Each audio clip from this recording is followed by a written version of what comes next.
exciting week. So we had talked kind of last time about these original experiences. What was the one we talked about last class?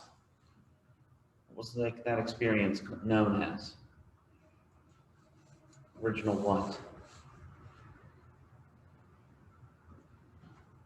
Anybody remember?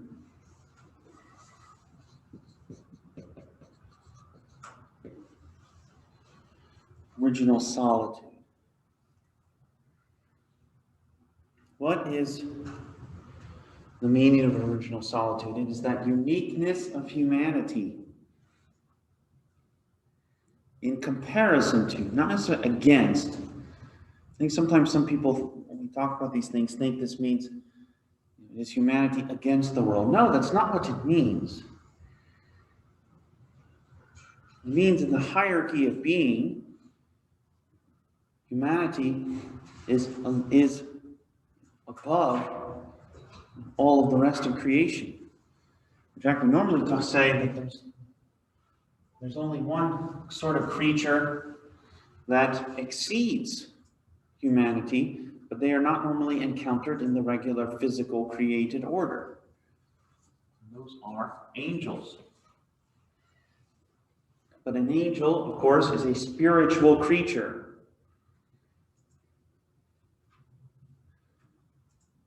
Unchanging. Whereas we are in conjunction with the rest of the physical order, the corporeal order, it can and does change.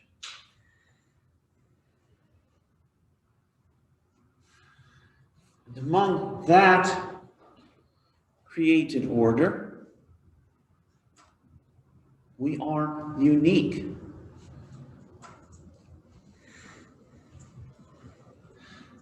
And yet, that uniqueness, that solitude, does not mean we are meant to be alone.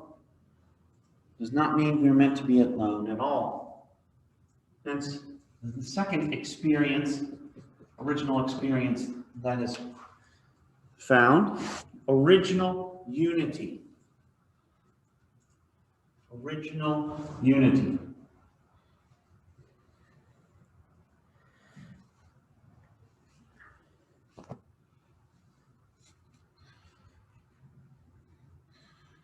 We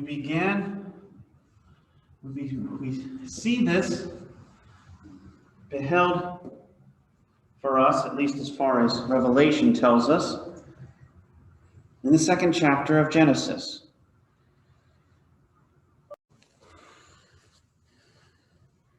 So, in addition to this original solitude that is experienced by humanity, there is the second experience, which is original unity. Why? Because humanity is not created to be alone, at least among itself.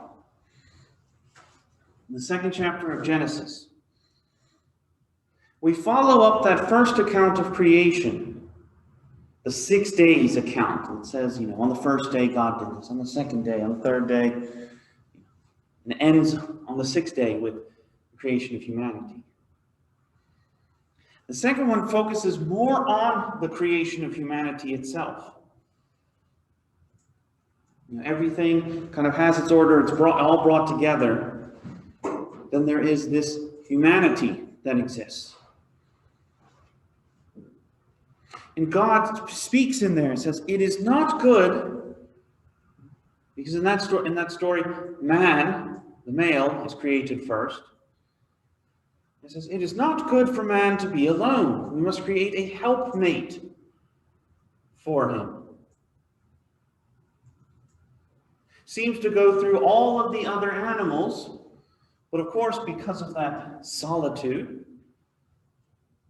man is seen as not meant for this type of unity with any other animal. Hence, it is that God creates one who is like him. in all things perhaps except one.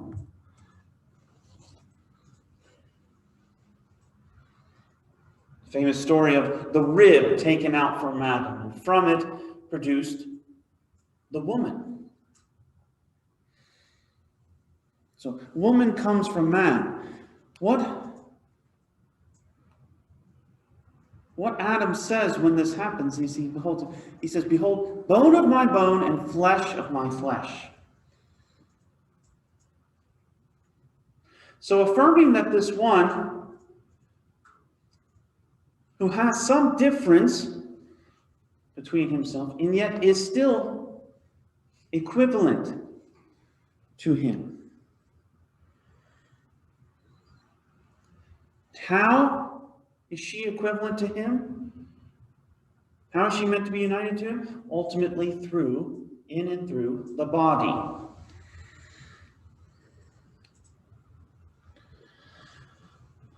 Why? Because man is not meant for solitude. We are not meant to be alone. Though this can be practiced by some, and especially in religious contexts, great practice of hermits, in a Christian or in a non-Christian sense. That is rarer, not the norm. We are not meant for solitude. We are meant for unity. Some form of unity. Some form of bonding and sharing with others.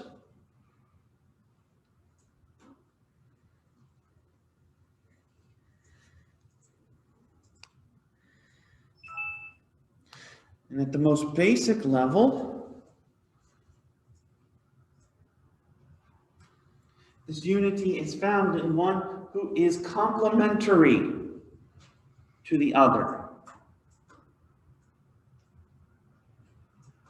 Man complementary to the woman, woman complementary to the man.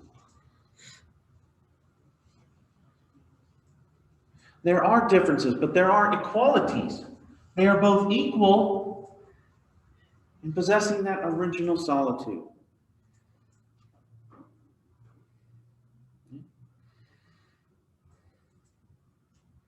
They are both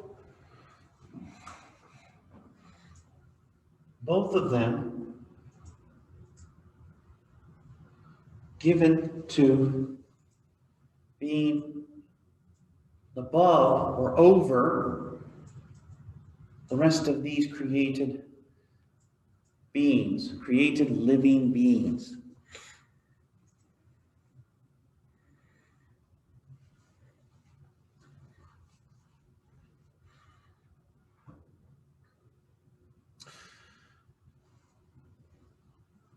What types of unity are possible?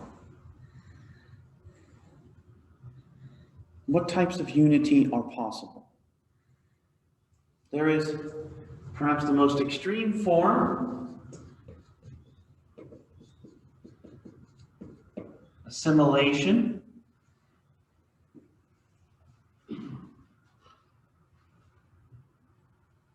Famous Star Trek board, right? We are bored. Now with assimilation, differences are decried, ignored, or even destroyed. The unity is so essential, the unity is so important that there cannot be any divisions.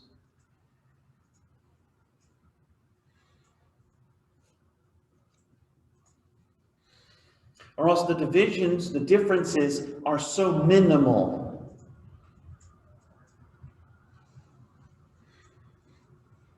as to be negligible in the overall unity.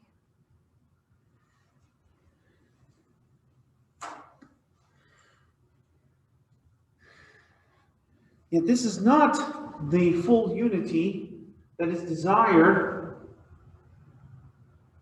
the human race, the human species in the divine plan. The ultimate unity that is desired is more of communion.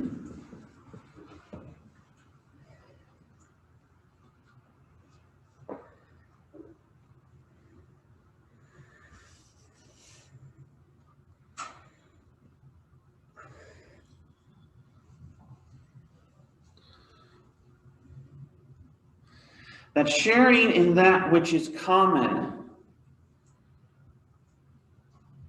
to all, yet without rejecting or destroying that which differentiates us one from the other. Not assimilation, the great goal of full union, but of communion. Unity acknowledging and respecting legitimate differences.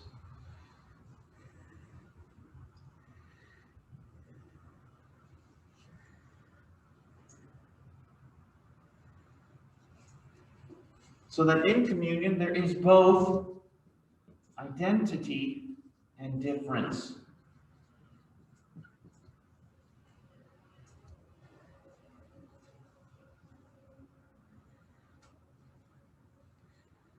The human race is meant to be a communion.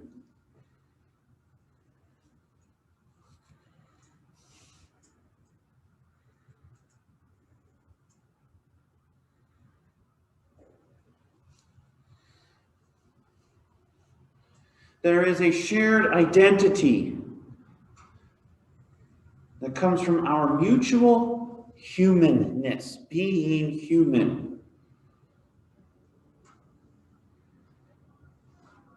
While at the same time acknowledging that there are differences. What might be some of those differences?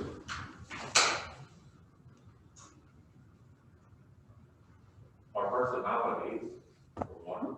Personality, right?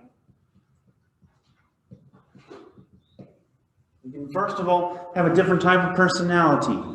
The old sort of four humors type, the choleric, the phlegmatic, the sanguine, all supposedly revealing what type of personality that we are. Not all of us are bubbly and bright, even on a Monday morning. Not all of us are dour and sad, even on a Friday afternoon. We have different types of personalities. What other differences? Religion. Yeah. Right now, yes. There are differences of religion, right? Others? How we look. Hmm? How we look. Yeah.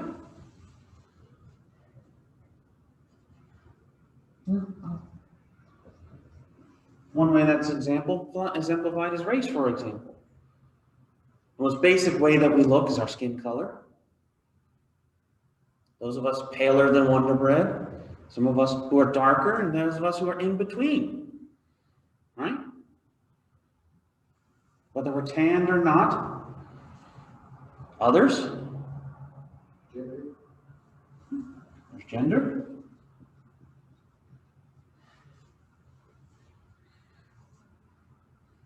Others?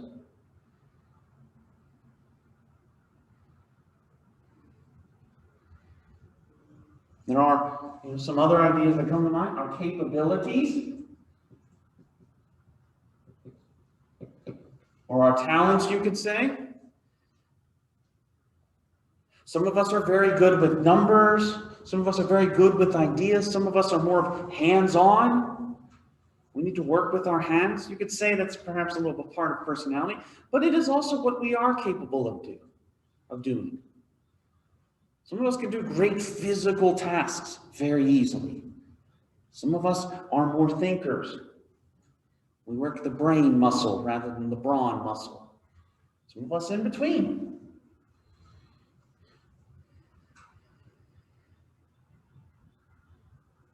Any others? Genetics.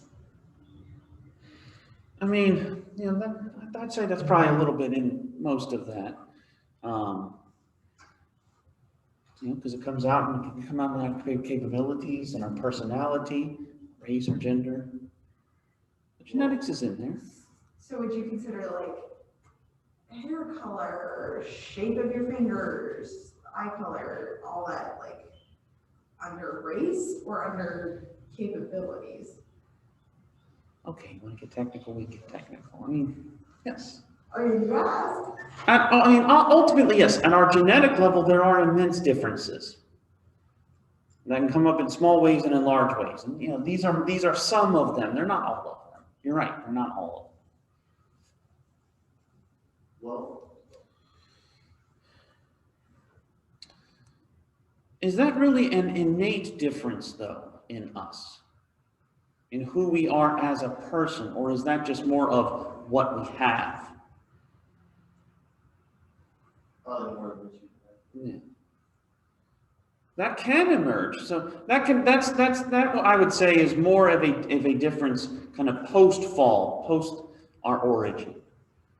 But at least from within us, found within us, deep within us, whether at a genetic level or at a psychological level. And these are many of the differences that emerge in our own day.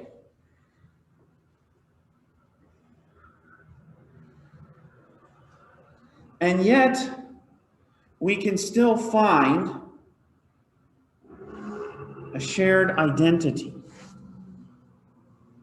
There are still ways that in spite of all of these things, we can find things that bind us together.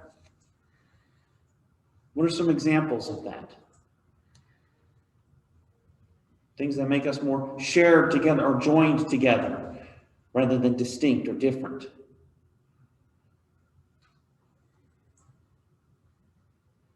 No examples?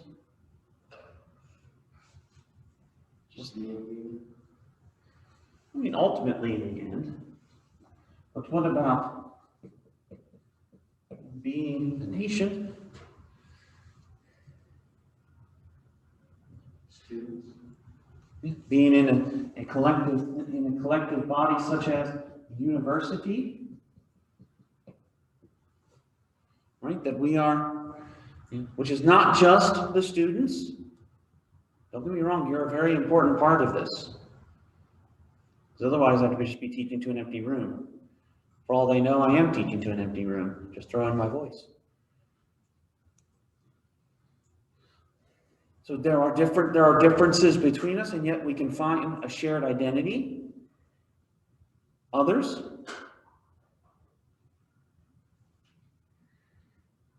Will of soul. Well, I mean, that'd be a part of that kind of overall humanity that we share.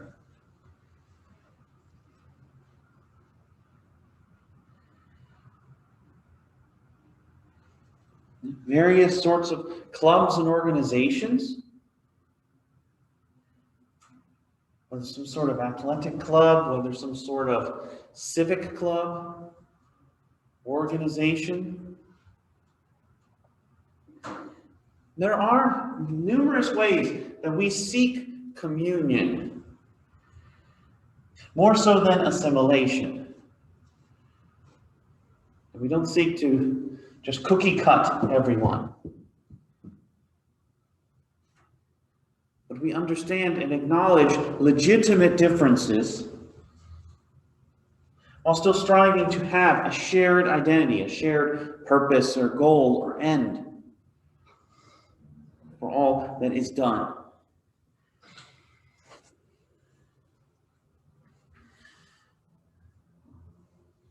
At a bare minimum, the identity that we all share is being part of humanity.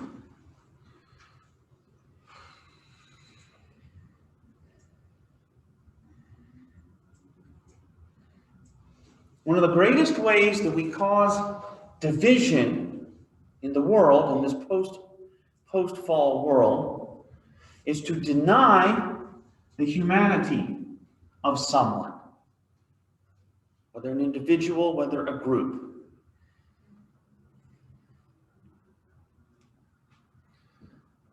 We'll say they are less than human. Therefore, we do not need to treat them the same as we would treat other humans. It was a major question in the 15th and the 16th centuries, as the Europeans discovered the New World, for themselves at least, and found other, human-like beings. And asking that question, are these actually humans? Or are they approaching them like perhaps we can say certain primates approach human behavior and yet are not humans?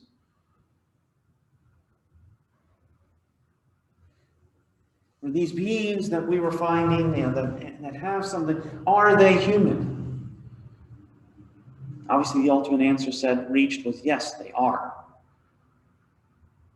Albeit having some differences. Their physiognomy was different, but yet they were still human.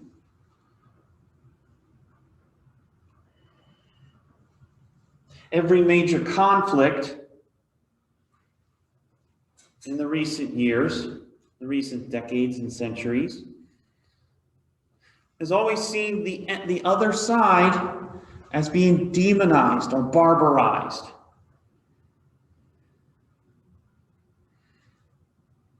Posters that will show that other side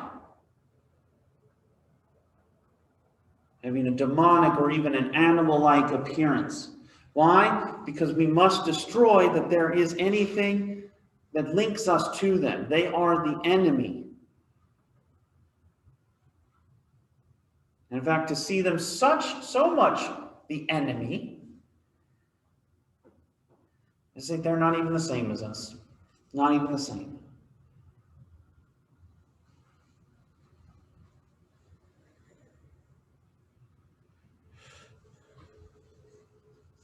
True difference in communion.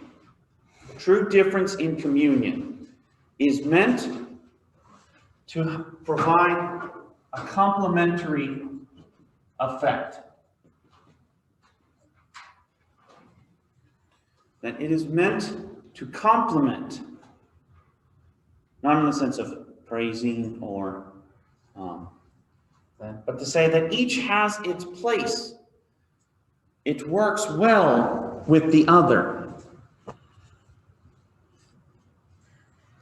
What is the ultimate example of this complementariness?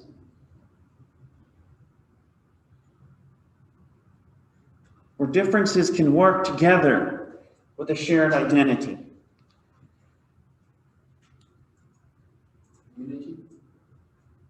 I'm talking about what's an example of this? How does this come out? And those the thing we have been talking about or looking at. The body itself. And I'm not just talking about the human body. Any sort of body. Think on what your body is. It is numerous organs that have different purposes, different tasks. The heart and the lungs, blood, the nerves, the brain, the bones, the flesh, the muscles. They're not all the same. By far, they're not all the same.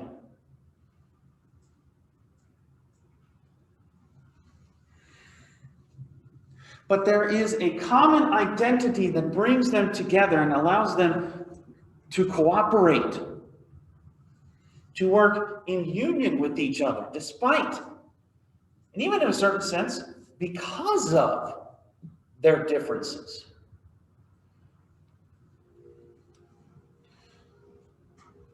What if every part of you was a heart? What if every part of you was a heart? Right?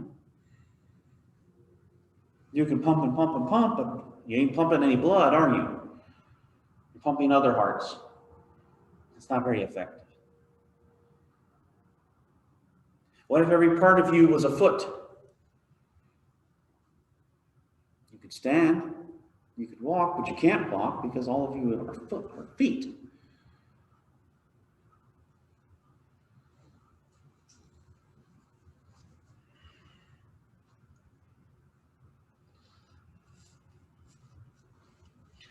Our differences do not make us so terrible or so unique as to be separated from the human species, the human race. Because we're ultimately created for unity.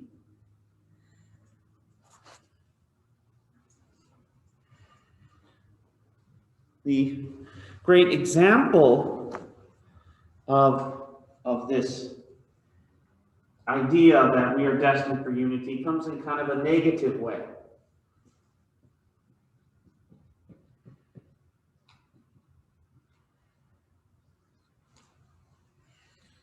Anyone ever heard of the myth of Narcissus and Echo? A couple people.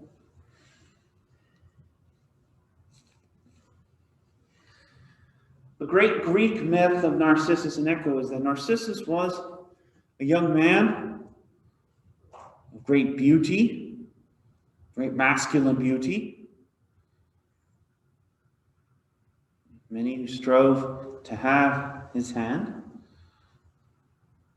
One day, supposedly out, this is in the very ancient world, and they out and about walking or whatnot, and approaches a pool of great reflection, very clear, deep pool, and beheld his face. Obviously in the time before mirrors, or at least clear mirrors that we know of today. And Narcissus was so struck by his own beauty, which he did not realize was his own, that he remained fixed at that pool, beholding the image in front of him, striving after it, but never able to achieve it. There then came along after him a woman known as Echo, who had been cursed by one of the Greek gods, with only being able to repeat what she was told, what someone said to her, or what she heard. She could never speak on her own.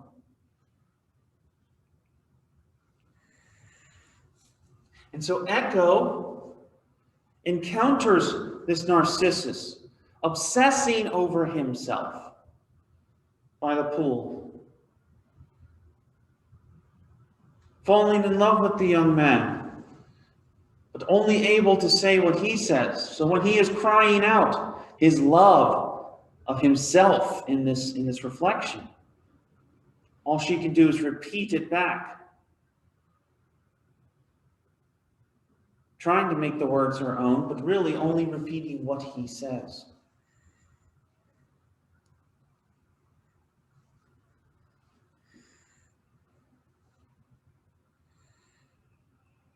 The first lesson is that we are not meant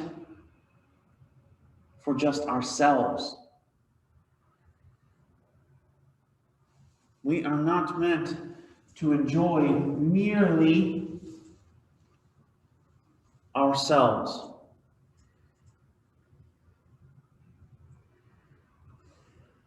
We are meant for others.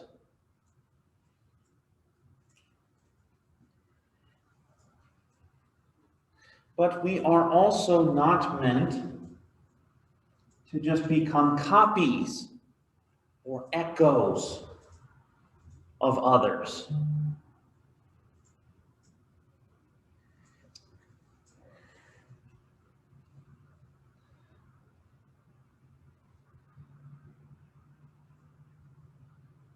We are not meant to be formed into this cookie cutter mold.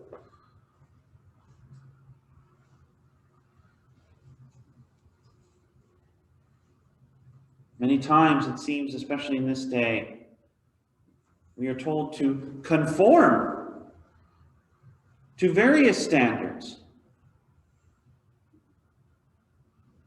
of all sorts of political types, at least, both kind of left, liberal, or right, conservative.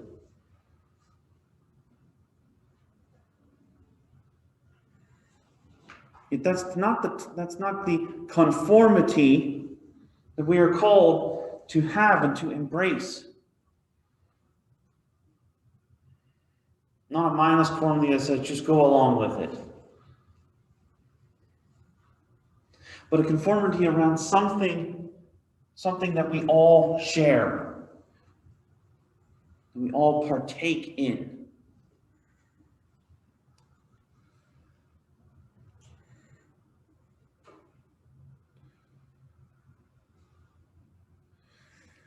There are complementary ways to experience that which we are meant to experience above all. Wonder. The wonder of creation. The wonder at all that is, all that exists, past, present, or future. To behold and to marvel and to glory in it.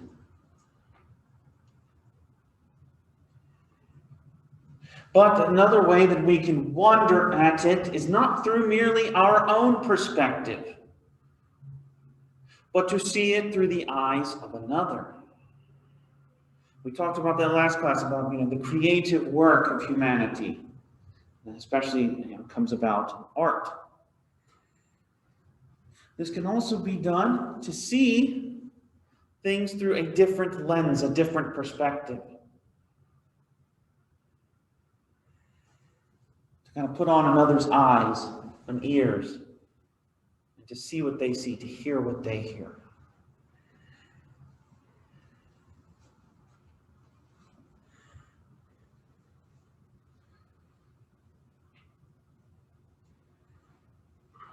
Why? Because ultimately this communion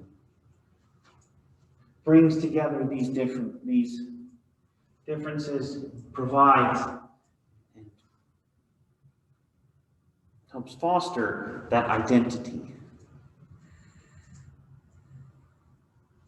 And this can be seen within humanity, the coexistence of both. How? With what they are. We can see the differences within the body, right? It's normally the first place that we identify differences between us. We see the other and we go, well, they don't have the same hair or the same eyes, the same height, same girth.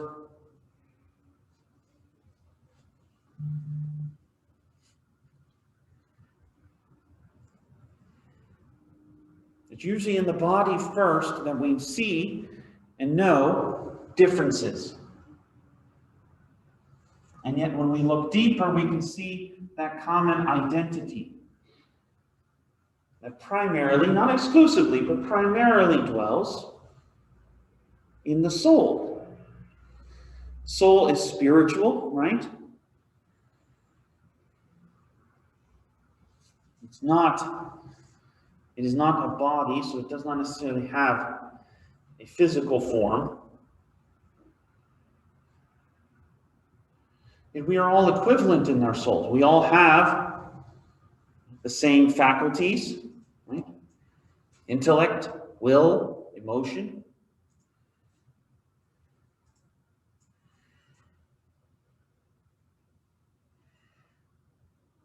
We can all observe and act in a human way.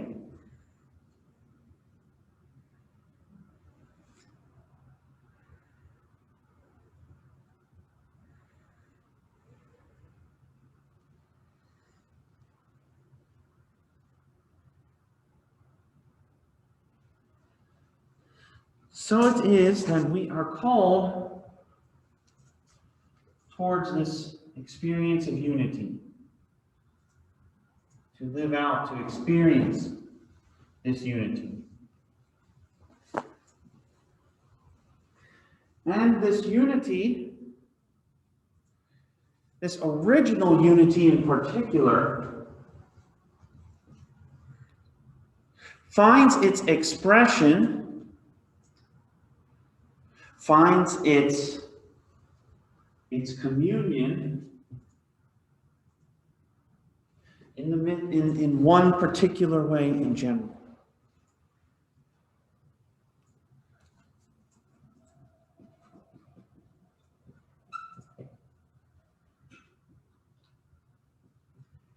In that unitive act, which is ultimately matrimony.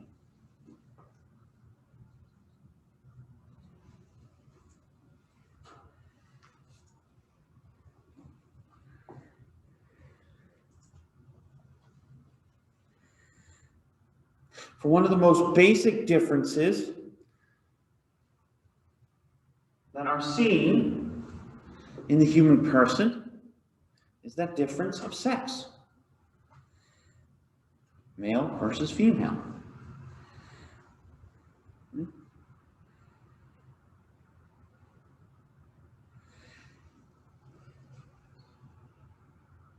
Yet that difference is not divisive, it is complementary.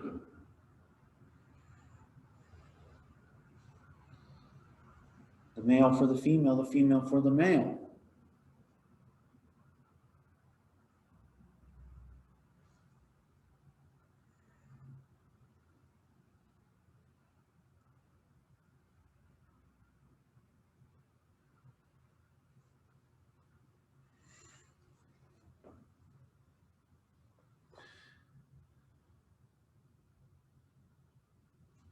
So it is then, in what will come to be known as matrimony, that we find the most basic unit of communion.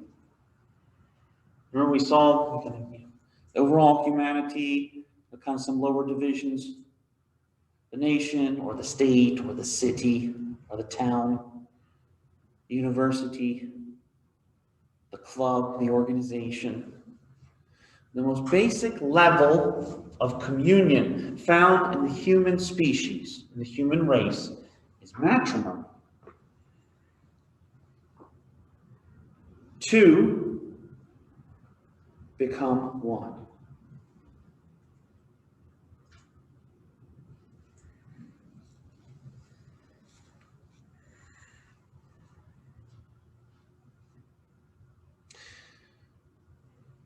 Why? Because the ultimate goal of communion, the ultimate bond, is love. Some form of love, whether theological love or one of the other loves. As, for example, the loves that we looked at earlier. Affection, storge, the family. Philia, friendship. Common brotherhood, eros, romantic love that comes out in matrimony, or that agape.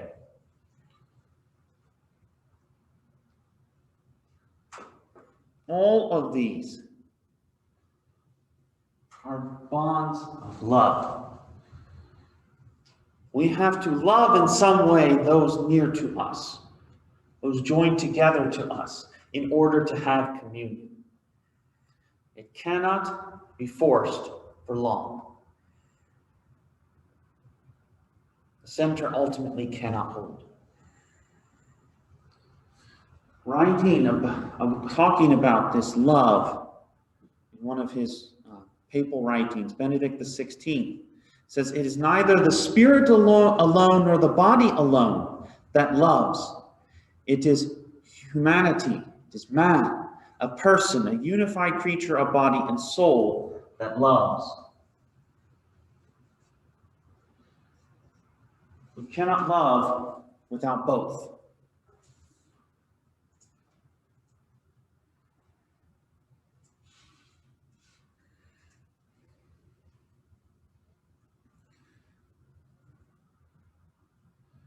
We are able to express our love through the body. We are able to know it and to experience it with the soul, utilizing, living in the body.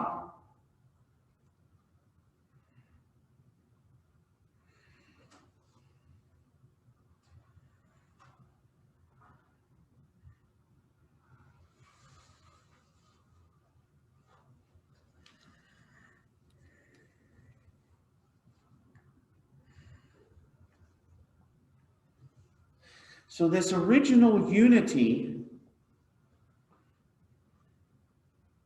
helps us to be able to discover the ways that we are able to be together in a deeply theological way, in a deeply human way. Without this, there cannot be unity. And yet that is what the human heart strives for. We do not want to be alone.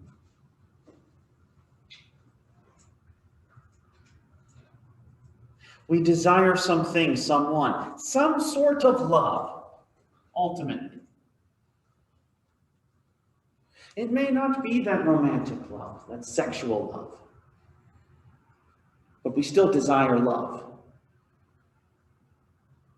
To love and to be loved.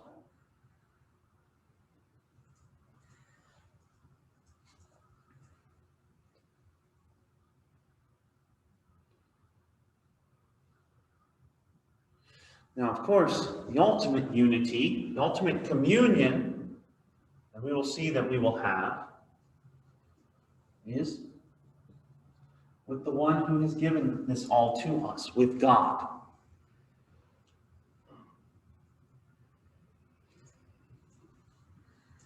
Only in God can we find the fullness of communion, greatness of communion.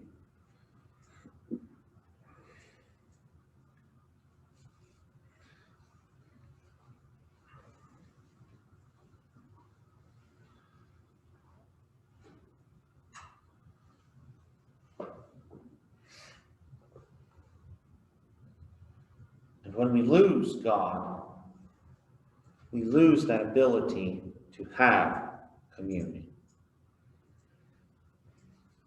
As we will see in talking about our fall from these original experiences.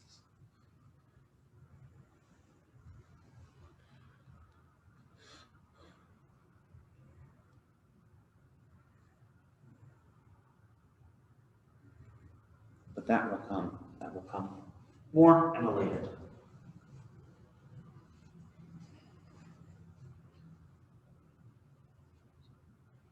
For now, where we're at now, comments, thoughts, questions,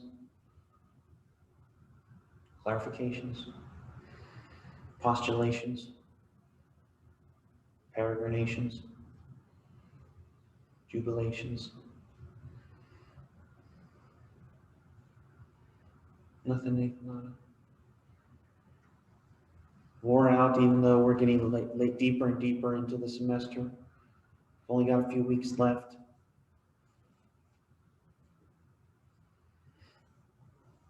Yeah. All copacetic? Or are we all phlegmatic? Fine.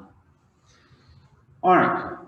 For next class, I'd like to talk about the kind of like understanding of that most basic of differences within the body. Difference of sex, the difference of gender.